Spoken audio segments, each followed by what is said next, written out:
हाँ सर हो गया। हेलो हेलो हेलो बच्चों, आज अपन जो है भक्ति काल के अंदर जो कृष्ण भक्ति काव्य धारा और राम भक्ति काव्य धारा जो धाराएँ चलती है, उसमें राम भक्ति काव्य धारा की प्रमुख प्रवृत्तियों पर अपन विस्तार से प्रकाश डालेंगे। ठीक है, पहले अपन राम भक्ति काव्य धारा का विशेषताएँ और प्रवृत्तियाँ पढ़ लेते हैं, उसके बाद में कृष्ण भक्ति काव्य धारा की विशेषताओं और उस पर प्रवृत्तियों पर प्रकाश डालेंगे। तो जैसा आप देखते हैं कि राम भक्ति काव्य धारा में तुलसीदास श्रेष्ठ कवि के रूप में हमारे सामने आते हैं। तो राम भक्ति काव्य धारा की प्रमुख विशेषताएं और प्रवृत्तियां इस प्रकार हैं। पहला है राम का विशिष्ट स्वरूप। उसमें आप 3 प्रकार डाल दीजिए। क निर्गुण और सगुण का समन्वय, दूसरा शील शक्ति और सौंदर्य का समन्वय, और तीसरा सत्य शिव और सुंदर का समन्वय। अब देखिए दूसरी प्रवृत्ति आती है, अपन उसमें विस्तार से प्रकाश डालेंगे। पहले आप इन प्रवृत्तियों को मूल रूप से देख लीजिए। दूसरी प्रवृत्ति है मर्यादावाद का, तीसरा है समन्वयवाद, समन्वयवाद की विराट चेष्टा।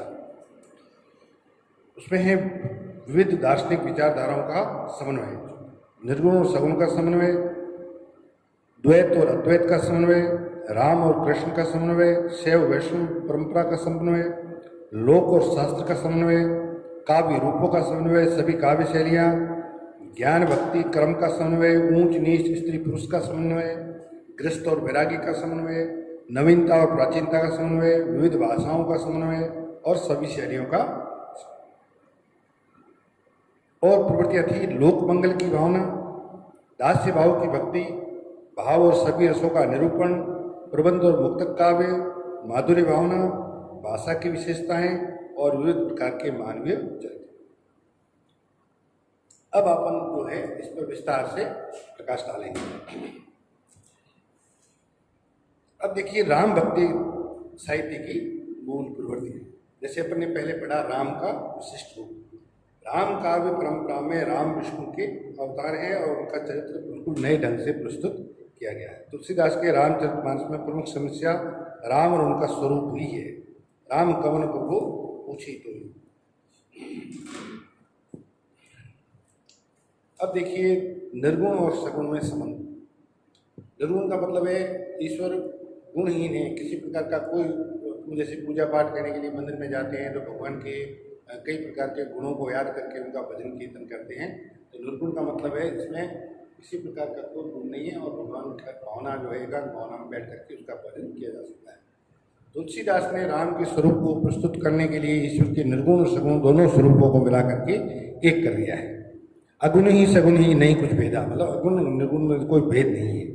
यद्यपि तुलसीदास को राम के सगुण रूप ही अधिक प्रिय हैं, वे निर्गुण ब्रह्म को पसंद न करते हुए कहते हैं तुलसी अलग ही कालक है राम नाम जप नीच। लेकिन वे राम के निर्गुण रूप को चित्रित करने में भी संकोच नहीं करते हैं। इस प्रकार तुलसीदास के राम एक साथ निर्गुण ईश्वर भी हैं और सगुण ईश्वर भी हैं।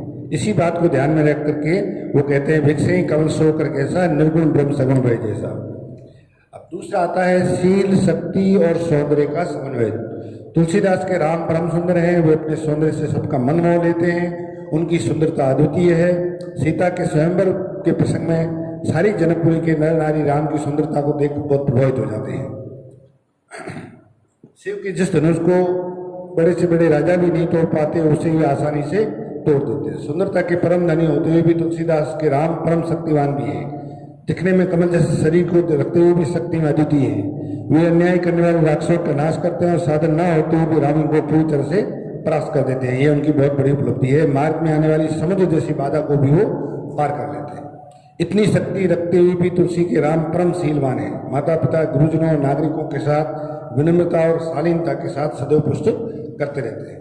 वे अपने शक्ति का दुरुपयोग न करके अपने उसका उपयोग तीनों निर्गुणों के उद्धार के लिए करते हैं। अब आता है आगे सत्यम शिवम और सुंदरम, इनका तीनों का सत्य शिव और सुंदर तीनों का समन्वय। तुलसीदास में राम में सत्य के प्रति संघर्ष करने की तीव्र ललक दिखाई देती है। सत्य की रक्षा के लिए अपने पिता के आदेशों का पालन करते हुए सहर्ष वन में चले जाते हैं और अन्याय के विरुद्ध संघर्ष करने के लिए सदैव तैयार रहते हैं। उनके राम परम शक्तिशाली हैं, लेकिन वो अपनी शक्ति का दुरुपयोग नहीं करते हैं। जहाँ भी वो किसी तरह का अन्याय व अत्याचार देखते हैं उसका विरोध करने और सदैव लोकमंगल की स्थापना के लिए तैयार रहते हैं। इस प्रकार तुलसीदास के राम में राम सत्यम शिवम सुंदरम का समन्वय दिखाई देता है। अच्छा है समन्वय की विराट चेष्टा। तुलसीदास का साहित्य अपने युग में प्रचलित सभी प्रकार की विषमताओं को दूर करते हुए समन की विराट चेष्टाएं करता है। तुलसीदास का युग परस्पर विरोधी विषमताओं का युग था। मुस्लिम संस्कृति में पर्याप्त उथल पुथल हो रही थी। समाज में अलग अलग विचारधाराओं के अनेक ग्रंथ और पंथ संप्रदाय विकसित हो रहे थे। इसी कारण अलग अलग तरह की विचारधाराएं विकसित हो रही थी। समाज में इसी कारण परस्पर विद्वेष का भाव दिखाई दे रहा था। गोस्वामी तुलसीदास ने परस्पर इन सभी विषमताओं को दूर कर सब में समन्वय करने की विराट चेष्टा की। इसी कारण तुलसीदास का साहित्य अनेक विषमताओं में समन्वय करता हुआ दिखाई पड़ता है। निर्गुण और सगुण का समन्वय। तुलसीदास के समय कबीर इत्यादि संत लोग ईश्वर के निर्गुण रूप का प्रचार कर रहे थे। दूसरी ओर सगुण भक्त ईश्वर के अवतारी रूप को मान्यता प्रदान कर रहे थे। तुलसीदास ने अपने राम के चरित्र में ईश्वर के निर्गुण स्वरूप दोनों को मिलाते हुए कहा, निगुण ही सगुण ही नहीं कुछ भेदा, गाँव ही सुत्ती पुराण विधि भेदा। अब है दार्शनिक समन्वय। तुलसीदास के समय तक ईश्वर के स्वरूप की व्याख्या करने अनेक प्रकार की दार्शनिक विचारधाराएं प्रचलित थी। कोई संसार को सत्य मानकर चल रहा था, कोई इसे झूठ बताता, कोई सत्य और झूठ दोनों रूपों में इसका वर्णन करता था। इसी कारण द्वैतवाद, अद्वैतवाद, विशिष्टाद्वैतवाद, द्वैताद्वैतवाद आदि अनेक दार्शनिक विचारधाराएं प्रचलित थी। तुलसीदास यद्यपि रामानुज के विशिष्टाद्वैत को अधिक पसंद करते थे, फिर भी उन्होंने विचारधाराओं का समन्वय करने का उन्होंने प्रयास किया। शैवों और वैष्णवों का समन्वय। शैव मतलब शिव की आराधना करने वाले, वैष्णव मतलब विष्णु की आराधना करने वाले। तुलसीदास के समय शैव परंपरा और वैष्णव परंपरा के भक्तों में तीव्र मतभेद थे। शिव के उपासक शिव को श्रेष्ठ देवता सिद्ध करने में तो विष्णु के उपासक राम या कृष्ण को श्रेष्ठ बता रहे थे।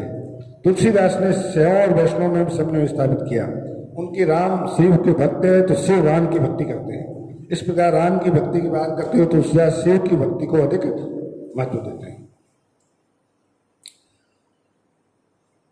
और जैसा कि इन्होंने कहा भी है, राम स्वयं कहते हैं, शिव द्रोही मन दास कहा, सोन और सपने मोहि न भावा। अर्थात शिव का जो द्रोह करता है वो मेरा दास नहीं कहला सकता, किसी भी सपने में भी उसको राम नहीं मिल सकते।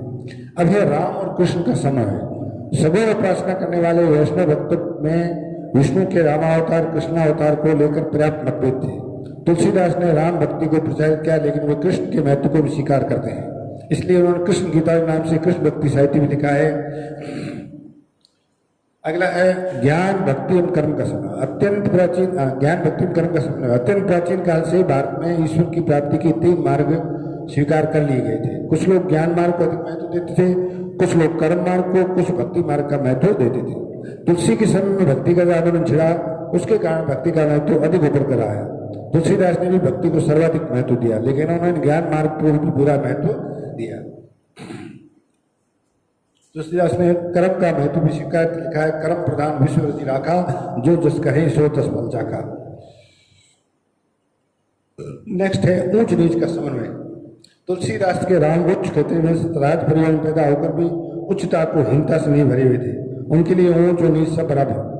गुण निषाद और केवट को सहज गले लगाते हैं, केवट को भरत के जैसा भाई बताते हैं। भील जाति की सबरी की भक्ति के आगे प्रभाव देकर उनके चूष्टे बैर भी खाते हैं। इसी प्रकार ब्राह्मणों, ऋषियों, राजाओं, मंत्रियों की भांति बंदरों और भालुओं को भी पूरा सम्मान देते हैं। लोक और शास्त्र का समन्वय। तुलसीदास वेद, पुराण, उपनिषद आदि प्राचीन ग्रंथों के पूर्ण ज्ञाता थे। वे अपने रामचरितमानस शुरू से पूरी श्रद्धा के साथ व्यक्त किया, लेकिन इसमें उन्होंने लोक प्रसिद्ध विश्वासों मान्यताओं को पूरा स्थान दिया है।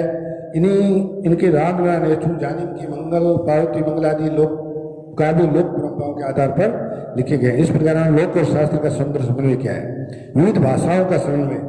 ब्रज भाषा में कवितावली, अवधी भाषा में रामचरितमानस और संस्कृत के रामचरितमानस के 7 खंडों के प्रारंभ में संस्कृत के श्लोक थे। सभी काव्य शैलियों का समन्वय किया। तुलसीदास के समय में जिस प्रकार की काव्य शैलियां प्रचलित थी, उन सब में रचना करके उन्होंने काव्य शैलियों का भी सुंदर समन्वय किया।